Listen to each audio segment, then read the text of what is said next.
Welcome to Turning Hard Times to Good Times. I'm your host, Jay Taylor, and I'm really pleased to have with me today I think for the first time, at least on video, is Shawn Khunkhun. He's the President, CEO, and Director of Dolly Varden. This is a company that I've found very interesting, but for one reason or another, never really added it to my newsletter. However, that may change fairly soon because there is an impending merger now between Contango Ore and Dolly Varden. And it was a very interesting story, and that's why I wanted to have Shawn Khunkhun come on and educate me and my subscribers a little bit about Dolly Varden, because I think there could be a very good chance that we will become investors in Dolly Varden through the back door through a merger with Contango Ore. Before I begin talking about saying hello to Shawn, I should mention I'm not being paid for this interview. I do cover Contango in my newsletter. I've not yet covered Dolly Varden. Paid subscribers will be hearing this interview by way of Substack, and then in a few days later we will allow it to go out to the general public over my YouTube channel. So those of you who are not subscribers might want to consider doing so that you are among the first to hear these interviews. There will be many more interviews in this very exciting time for mining. Gold and silver are really, I think, in my total career of 40 plus years, I've never seen a time when it's more opportune for investors and for this sector. So you might want to consider subscribing to Jay Taylor's Gold, Energy, and Tech Stocks. You can do that by going to Substack. Should mention that the merger of Contango Ore and Dolly Varden is considered a merger of equals. It's the way they're looking at it. And both companies, I believe, have market caps of around $420 million in US money currently. Of course, Contango is a company that, as I've covered, it's producing tremendous cash flow. It's very, very solid margins on their business model. We'll talk to Shawn a little bit about that business model. And so I think it's very, very interesting. I think we have a chance to see some really interesting things going on. The cash flow now from Contango and the tremendous properties that Shawn Khunkhun's Dolly Varden has. Shawn, thank you so much for joining me today. Jay, thank you for having me on. It's nice to see you again. Well, it is good to see you. And we were talking before we started recording. It was some 17 years ago. We met up, I guess, in Arizona someplace. It was a conference. In those days, you were a very young man who was just learning the trade. It's pretty remarkable how far you've come in that short period of time, Shawn. Now you're heading up a company, New York Stock Exchange. You trade there. The symbol was, I've forgotten the symbol. It's DVS on DVS the and DB in Canada, I believe, right? That's correct. Okay, so as my subscribers are pretty familiar with Contango, but maybe you could just go over that Contango has some pretty strong cash flows, and I have to think that was one of the reasons that you were attracted to them. You have these tremendous properties, and we'll get to that, mostly silver, and Contango is gold. So if Contango wanted silver, that would be one way to go.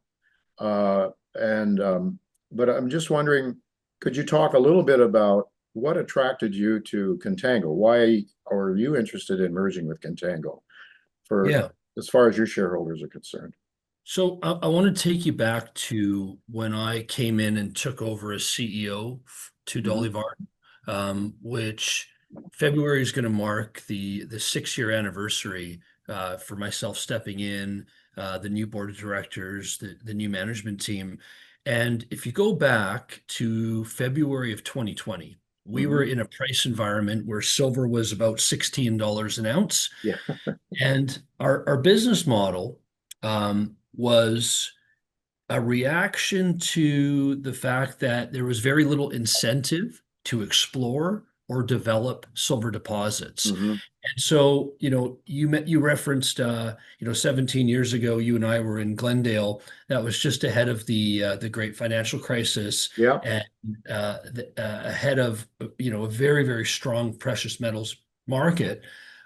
So going through that experience taught me that silver outperforms gold in a precious metals bull market. Mhm. And so what I was trying to do in 2020 was get ahead of the next big move in silver.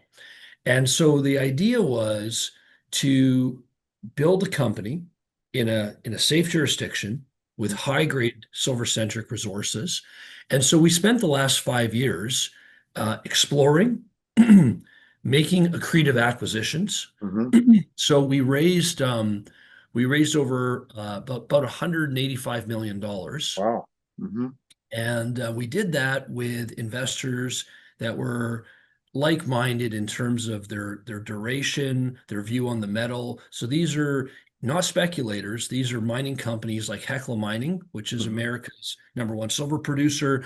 These are seasoned investors like Eric Sprott, institutions like Fidelity.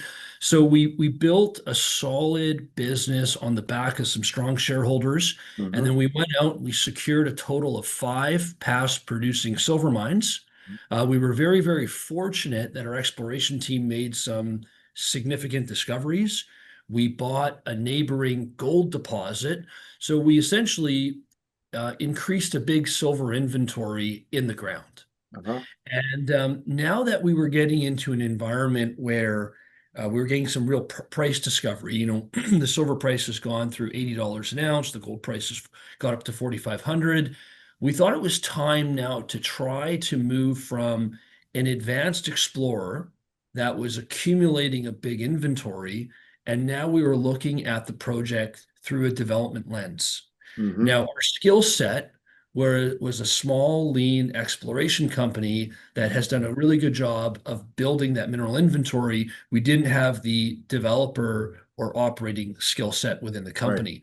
And Right. so as we were looking to move the company through its next stage of growth, um, what I've studied is the great precious metals companies, First Majestic, Coeur, Hecla.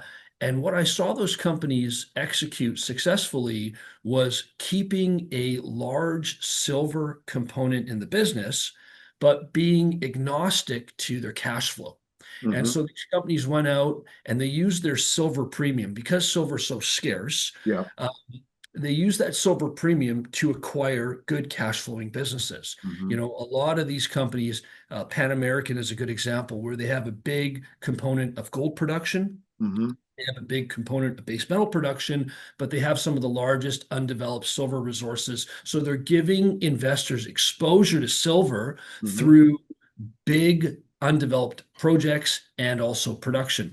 So leveraging that model that's worked really well, I came across Contango, Mhm. and Contango had an operation. You referenced their Moncho operation, where they're credited on an annual basis with 60,000 ounces of gold production. Mhm. The operation's actually producing 200,000 ounces a year, but it's a joint venture with Kinross. Right. And there's so many threads to pull on here that are positive. For example, one of the biggest risks you have with a small junior miner is the operating risk. Sure. You know, Of course. this is an industry, there's no shortage of money, there's no shortage of projects, but there is a shortage of good quality people, AT managements that know how to operate. We don't have that risk here because we're dealing with one of the best and biggest precious metals miners in Kinross. Sure.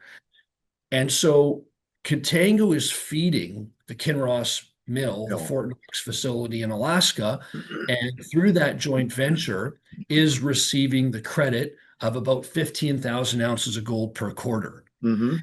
And through the life of mine, the ASICs, Mhm. the cost of production all in All is in. roughly $1,500 an ounce. Wow. Compared to current gold price around 4,500, 4,400 anyway.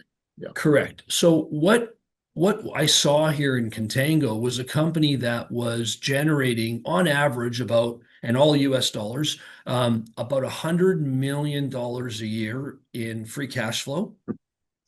So it was a good business. They only had 15 million shares issued and Right. outstanding. Right. And so somehow through a bear market, they managed to take a discovery through feasibility. get it into production inside of 3 years, and only have 15 million shares out. Yeah. And they've attracted the likes of Franklin Templeton. They are on the GDXJ. They're in the Russell. And so they've got some incredible shareholders. Management has a lot of skin in the game. Brad Juneau, their current chairman, and Rick Van Nieuwenhuyse, their CEO, are big shareholders. Mhm. And they're in a safe jurisdiction. They've got a high-grade project. And what they've done outside of their flagship is they've taken advantage of a really weak market, and they've gone out and acquired other projects, Yes. including the Johnson Tract project, Right. which if memory serves, Jay, they acquired High Gold for roughly $50 million. Right. That is a 1 million ounce, 10 gram per ton Yeah. high gold project on Tidewater in Alaska. And then they've got a past producer, a permitted past producer in Lucky Shot, Right.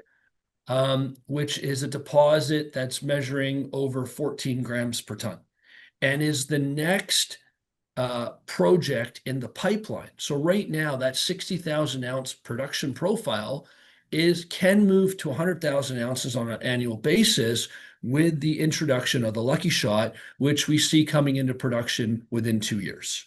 2 years. Okay.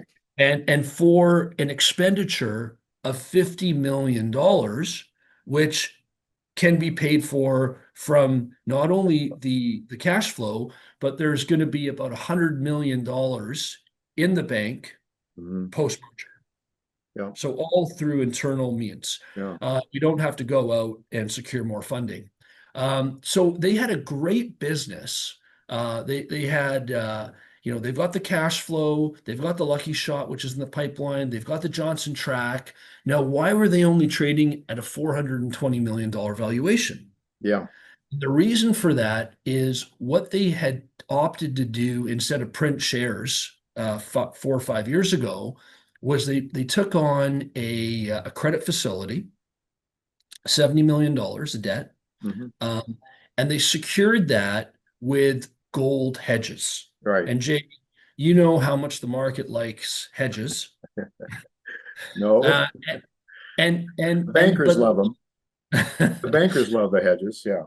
Yeah. so as you know, with my Dolly Varden hat on, I saw a company that was in the penalty box that had depressed valuation.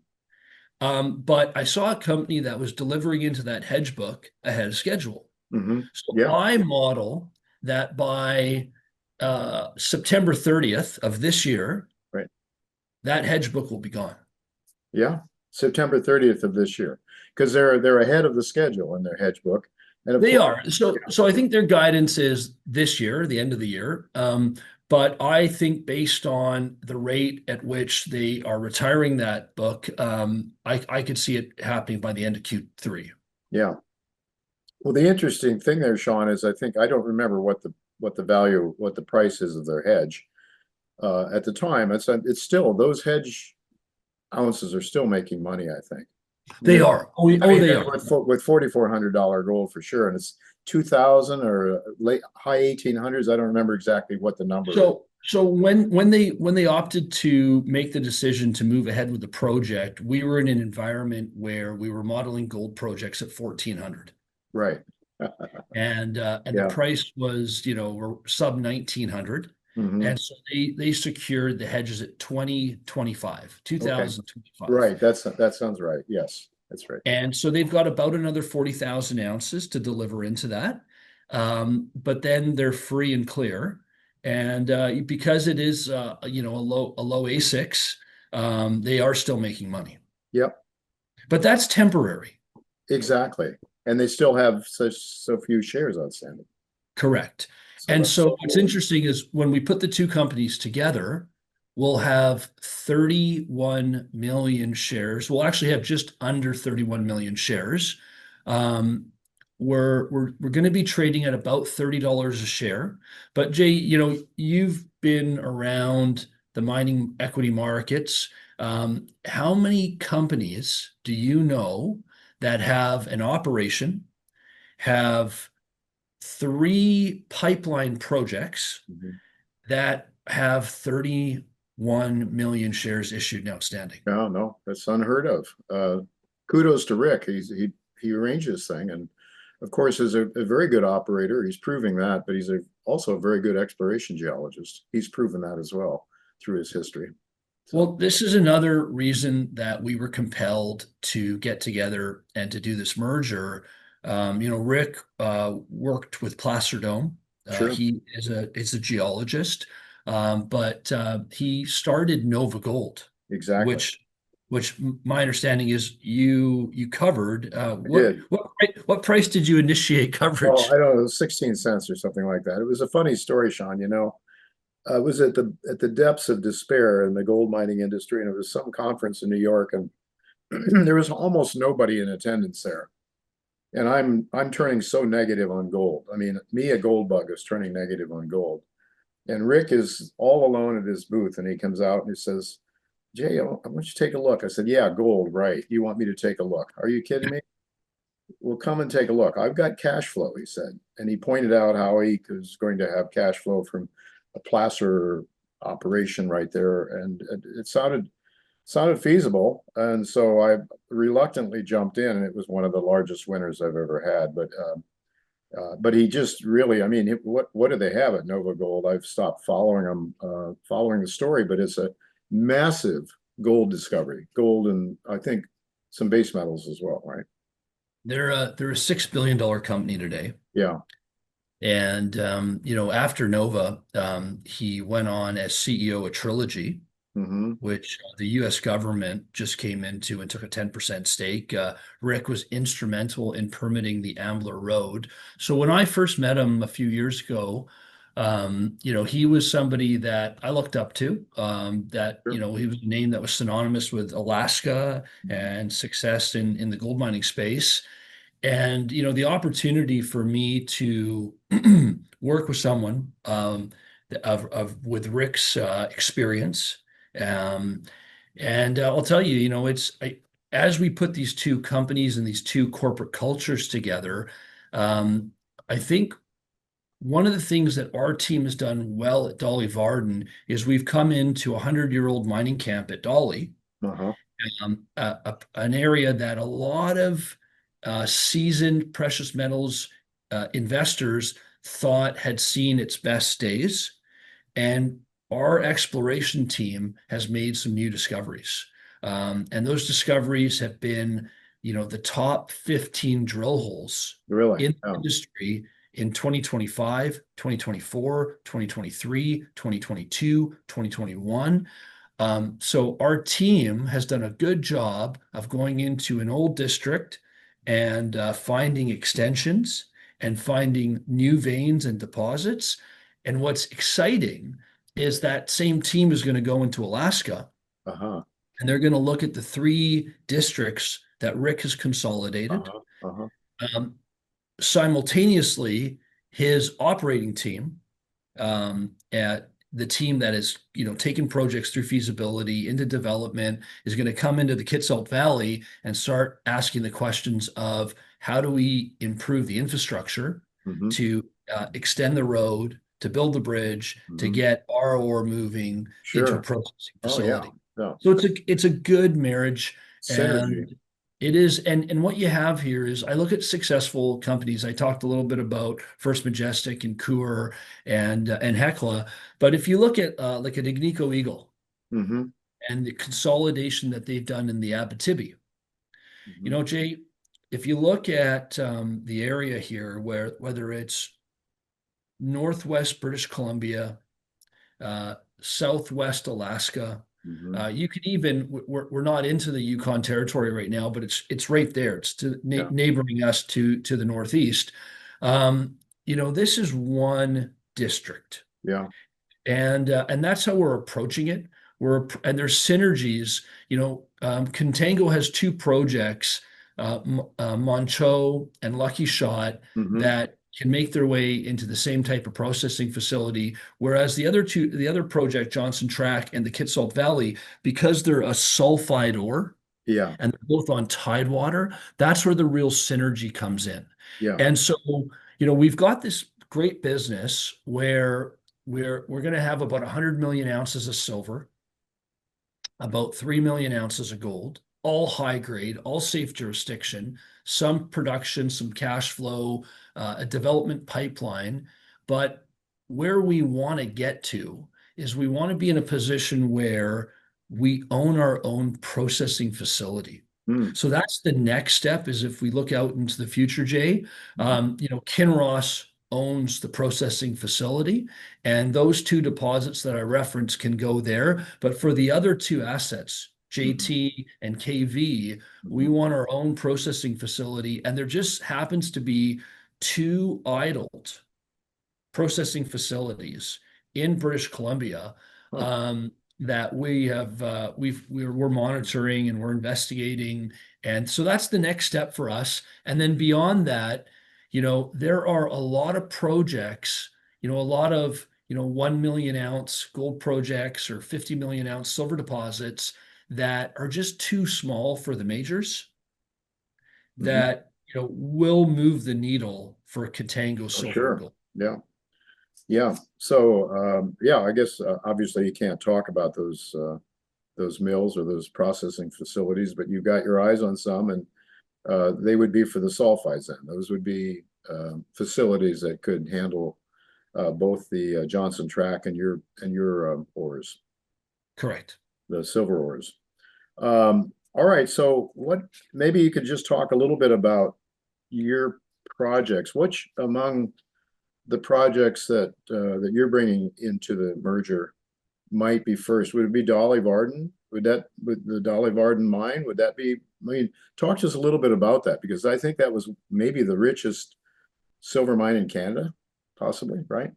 Yeah, so if you go back, it was actually a former U.S. President, Herbert Hoover, who opened the Dolly Varden silver mine back in Oh, 1919. And when uh-huh. it was operating, it was known as the richest silver mine in the British Empire. Yeah, he was a mining engineer, I believe. That's correct. Yeah. Yeah. Hmm. And built mines all over the world very successfully. Now, there was a discovery that was made a few kilometers to the north, Hmm. that went into operations and stayed in operations from 1949 to 1959, which is known as the Torbrit mine. Yeah. Hmm. So the Torbrit mine was Canada's third largest primary silver producer. Huh. So when I came into Dolly Varden, what I inherited was the namesake Dolly Varden silver mine and the Torbrit mine. Uh-huh. And I inherited approximately 40 million ounces of silver. Uh-huh. Was sort of left behind from the old time miners. Jay, what you have to appreciate is in 1959, the silver price was 85 cents. Yeah.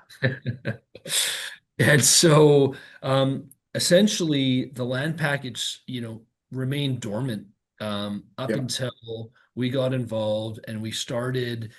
We initially started doing things like securing the surface rights at Tidewater, reassembling and strengthening and enlarging the land package. And then we started some systematic exploration. Hmm. The idea was, again, we were in a $16 price environment. So the Yeah. idea was, where is the super, super high grades? Where Sure. is the kilo material in Right. sulfur? And it was a young geologist, Amanda Bennett, that came in 2021, and she poked a hole below the sedimentary cover, and no explorer in 100 years had ever looked below the sediments. And then the reason for that, Jay, is the sediments act like a blanket Yeah. over the host rock. Hmm. And so a lot of the tools we have as explorers, the geophysics, the geochemistry, They didn't uh, have. yeah. And so as we took that risk, we found the Jurassic Age Hazelton Suite, the same host rock that hosts the big deposits in the Golden Triangle. So you're familiar with SK Creek Yep. and Premier and Bruce Jack. So these are some of the biggest, richest silver and gold deposits in the world. That's the same host rock for the Dolly Varden. Hmm. And when we made the discovery at Wolf, that's where the game really changed for Dolly Varden. And we went from being, this old small toy silver mine that worked 50 years ago into now having size and scale. And it gave us the confidence to go out and we acquired, there was a gold deposit that was right next door, a Home million stake, ounces of gold. Homestake. home stake, Yep. yeah, yeah. Homestake, yeah, and 20 million ounces of silver. So we acquired that. And so now we had size and scale, and we've been coming up with these intercepts, Jay, 90 meters of 200 grams of silver and 2 gram gold, Oh, or yeah. consistently finding 30 grams over 13 meters in gold, and big silver numbers. We had a drill hole this year. It was a 29,000 gram meter interval. Wow. And so and so this is why Hecla Hmm. in the past had made a hostile takeover attempt of the company. And this is why Hecla had been supporting and funding, and this is why Eric Sprott was keen on the project and is one of our cornerstone, almost a 10% investor. Hecla's somewhere around 12.5%. And so we were, having a lot of success exploring and growing. But it's now time in this price environment to try to move towards production. Hmm. And one of the things I haven't talked about yet is this direct shipping ore model that Right, Rick's employed. right. And so, the mining is a capital intensive industry, and it's also an industry that you've got long permitting timelines, Hmm. For and sure. they're not getting any better. No. And so, if you can reduce your capex Hmm. and reduce your permitting timeline by not having to permit tailings and not have to build your own processing facility. You don't need the big capital for that. If you can utilize underutilized processing facilities in the area and Yep, employ a hub and spoke model, the direct shipping ore model only works when you have the types of grades that Dolly and Contango have. for So sure. Yep. that's the other part of this. The other Yep. part of this is they have the model, the development model Hmm. that is amenable to our projects. And it's a model that we want to employ. And then there's one other factor that I should talk about, which is the enhanced capital markets benefit of getting bigger Hmm. and being Yeah, liquid, and the ETFs and the indexes and the yeah. coverage and the institutional. So that what we're modeling, Jay, is for this $800 million company on a pro forma Hmm. basis, that has strategic corporate institutional holders. Like, you may have 10 million shares on the free trading float. Yep. We're modeling $50 million of buying from the ETFs and the indexes Uh, on closing. And so I think there is a re-rating opportunity, right. and that would be the time to then go out and secure that processing facility and continue. And look, the other thing is we've got about 70,000 meters of drilling that we're going to be doing in 2026. Oh, okay. So it should be good. Some good news coming from that. Some good growth, and then again, this stable, steady cash flow, the strong treasury, the $100 million that we're starting off with, and the $100 million of free cash flow. And we've got a systematic plan to develop each project and continue to advance and continue to grow, and all can be done through internal cash flow. Okay, so you're talking about a processing plant that you want to acquire at that point in time. Would you employ some sort of a satellite model then, in which these various projects have close proximity that would use the same processing plant? Because you have located in that area of the southern area of the Golden Triangle primarily, right? So would you Yes. have one central processing plant? Is that the idea? That's the idea. And the big opportunity there beyond our portfolio is once we're able to secure that processing facility, there's a number of other satellite stranded orphan deposits Uh-huh. that we can then look at. And, the junior mining space is full of companies that are measured in the tens of millions of dollars of market cap. Sure. And so, at $1 billion valuation, it will be in a position to, I know the price environment for gold and silver on a nominal basis, in terms of the bullion is historically high, but the equities are pricing in $36 silver Yeah. and $3,000 gold. So Yeah. it's not hasn't been reflected in the No, there's equity. lots of upside there. I agree with you there. Unless you take a dim view of the precious metals, and I'm not sure how you could, given the enormous problems, monetary and fiscal, and problems that all the developed nations are having right now, Sean. So that's another topic. But all right, so it seems as though, I guess, those major shareholders that you have are on board with this move, Hecla, Sprott, etc., We management. And the we same with with Contango, because it is a friendly proposition here. Yeah, we both went out to our key large shareholders the weekend before the announcement, and we asked large shareholders to sign voter support agreements. Mhm. We wanted to show all the shareholders the support we had going in. So we've got about through the select phone calls that we made ahead of the transaction, we've got about a third support on each side. And my experience with voter turnout, and that's a very, very strong number. And then just taking a pool of shareholders I've talked to, I would say, the high 90 percentile are in favor of the transaction. Yeah, I would think so. It looks like for the reasons you've mentioned, the synergies that you've talked about, I think really, I mean, that was my sense before we talked, and I believe that that's even more embedded in my mind now. So in terms of your projects, do you have an idea of which of those might be the first to be developed, or is that not yet clear to you? No, it's very clear. So Manh Choh is the producer, Right. is bringing the cash flow, and that'll go on for years. The next in line is Lucky Shot. Hmm. And the Lucky Shot is just southwest of Manh Choh. Hmm. And right now, there's an 18,000-meter underground drill program that's being executed. Hmm. What we envision is a $25 million spend this year and a $25 million spend next year. And we're very hopeful that by the end of 2027, early 28, Lucky Shot will be in In production. production. And that'll contribute on an annual basis, initially about 30,000 ounces to the production profile, but we can see it moving to 40,000 in the later year. So now we're up to 100,000 ounces.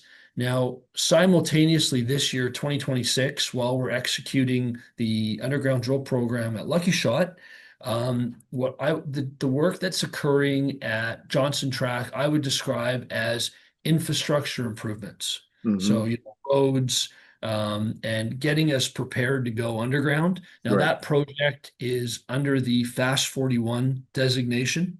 Uh-huh. Um, and essentially over the next 2 years, underground tunnel construction, infill drilling. So Johnson Tract would be the next project beyond the Lucky Shot, Hmm. uh, to contribute to future production. And then the work that's going to be done at the Dolly Varden Hmm. Kitsault Valley project over the next 2 years is, baseline environmental studies. We'll look at infrastructure improvements, but it'll be a minimum of 50,000 meters of drilling just this year alone. So Uh-huh. heavy drill programs. Now, Dolly Varden is coming to the transaction with $60 million in cash. Oh, So okay. all of the work that's going to be done in the Kitsault Valley over the next 2 years um, is already funded. Good. Excellent. So Dolly Varden then would be the first of the Dolly Varden company portfolio to probably enter into the production, as you see it, most likely from your The side. the Torbrit deposit Uh-huh. Homestake deposit and the Wolf vein. Initially, the Torbrit is the deposit that we'd be looking to, if you're looking at where are we going to get the silver initially, it'll be Torbrit, Hmm. and then gold and silver will come from Homestake. I see. Okay.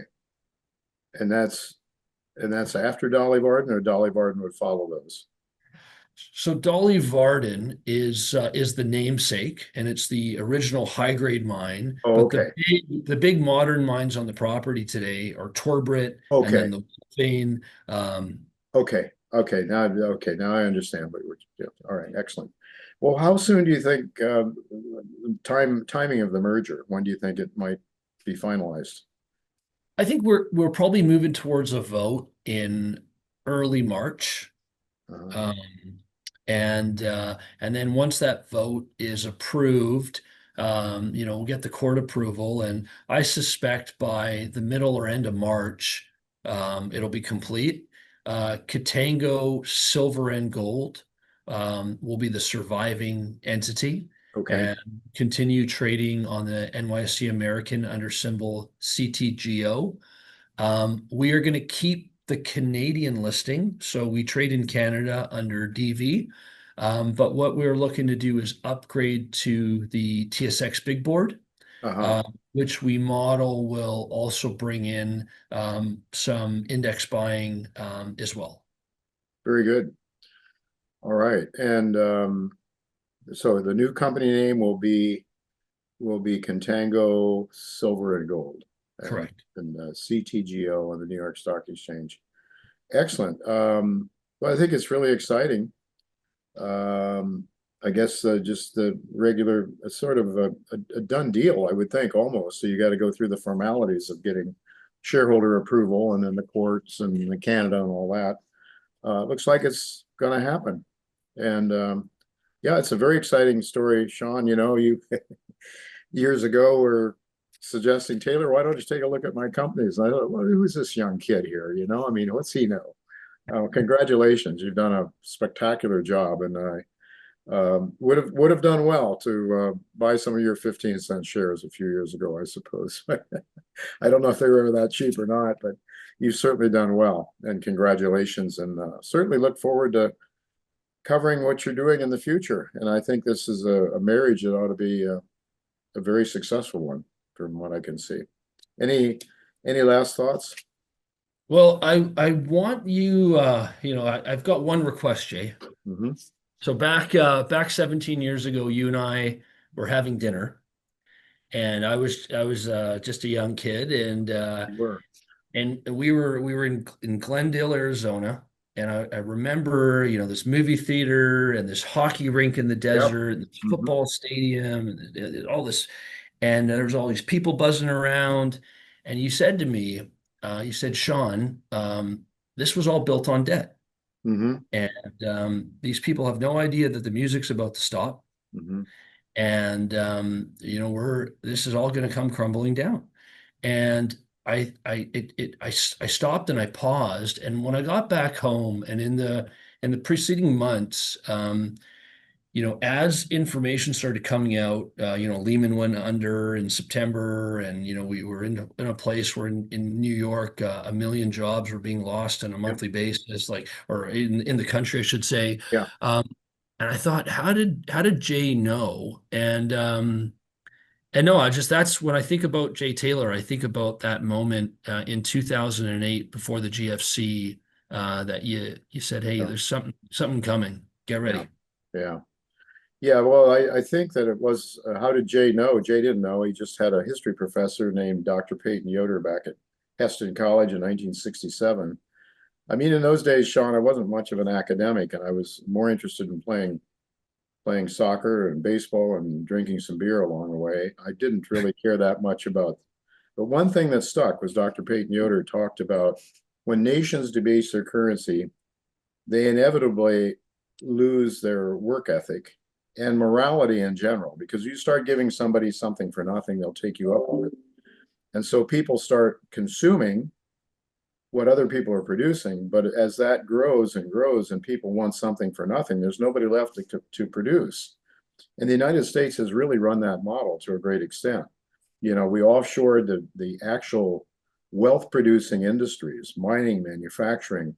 We've had some, obviously some high tech success with the intellectual things, but in terms of the real solid wealth creating endeavors, we've offshored those, and we printed money, and we printed money and money and more money, and now we have a debt load that cannot be repaid, and we have people that think that they should be able to have whatever they want without working for it. And there's been a massive redistribution of wealth that has occurred as a result of this printing press money, because when the government starts to print money, and when you print money, it enables the government to grow bigger and bigger and bigger. And so people who are attached to the government, to jobs that are associated with defense or whatever spending the government gets involved with, the dollars that are raised, well, the capital that's in the economy goes first to the government, because the government has this risk-free ability to repay you, or so it's thought, up until a point. And we're at the point now, Shawn, when I can't tell you, I think interest rates, they could go down some if we entered into a recession, a strong recession, but overall, there's not enough savings. There's too much consumption and not enough savings, because everybody's living for the pleasures of the moment and not thinking about the future. So that is coming tumbling down right now. We're seeing the gold price, the silver price just starting to take off. It's not really that gold and silver is going up, it's that the currency is as Dr. Yoder understood, would become worthless. And so measured in that worthless currency, we're seeing higher and higher silver and gold prices. The good news is that the margins for the mining companies are very strong, as you know very well. And you can see it with Rick Van Nieuwenhuyse's Contango, and all the majors are just doing extremely well. And I don't think that the market has yet really understood that where this thing is going. I don't think that most investors comprehend yet what's about to take place in terms of the demise. There's going to be some sort of a reset, Shawn. I don't know how it's going to pan out. I mean, the BRICS are now building their balance sheets with gold. I suspect we may be doing the same thing, the banks at least. So I don't know where it's going to go, but I do know one thing is sure: gold and silver, they don't change. They are monetary assets, they're monetary metals, and they are the place where people should build their foundational portfolios. And it's more obvious and more urgent now than ever. Of course, those of us who have gotten in when gold was $200 or $300 are in much better shape than people trying to make up for lost time. It's interesting to note that I think gold, since the turn of the century, has outperformed the S&P 500. So you could have bought gold and gone fishing instead of worrying about which stocks to buy. But in any event, you're in the right place at the right time, young man. You are still, from my eyes, a very young man, very successful, Shawn, and attracted a lot of really great people in the industry. And I think your future and those of the new company, Contango Silver and Gold, is very bright. So thank you. I want to thank you very much for spending so much time to explain your story. I'm sorry we couldn't get Rick. We had a plan to have Rick on with us, maybe some other time. But all the best to you in 2026 and way beyond for you. So, Jay, I appreciate seeing you. I appreciate your jewels of wisdom, and look forward to seeing you soon. okay, very good. And maybe look forward to keeping up with you as well with the company's future. Thanks. All right, folks. Well, that is it for this program. There will be more interviews coming up, both with CEOs of companies as well as some other very interesting people. So keep your eyes on your inbox for Substack notices. Until we meet again, goodbye and God's blessings to you.